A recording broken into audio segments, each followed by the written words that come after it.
Tara, magluto tayo ng salted egg shrimp. Na-debay na natin yung ating hipon at malinis na. Maglagay lang tayo ng patis, Spanish paprika, onion powder, black pepper, at cayenne pepper. Ano medyo manghang. Haluin lang po natin. Lagyan na natin yung ating butter.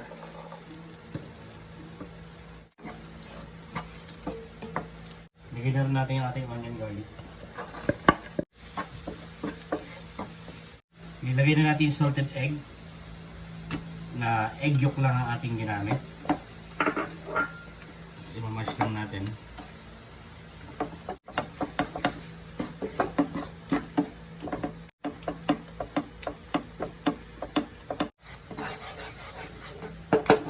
Lagyan na natin yung ating patis.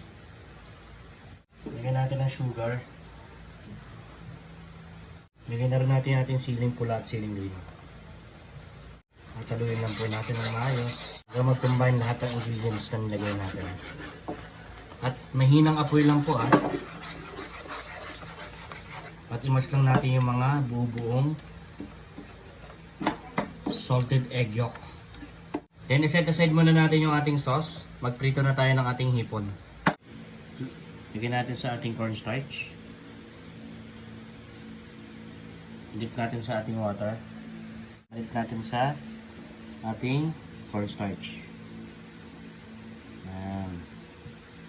Yan magiging itsura niya.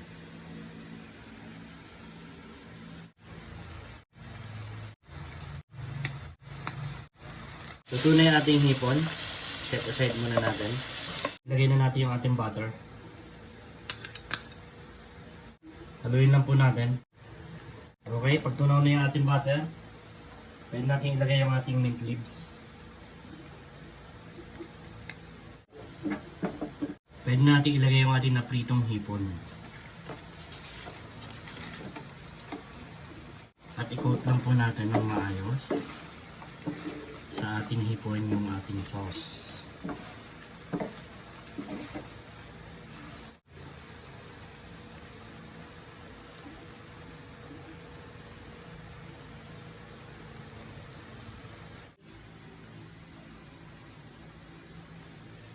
First bite.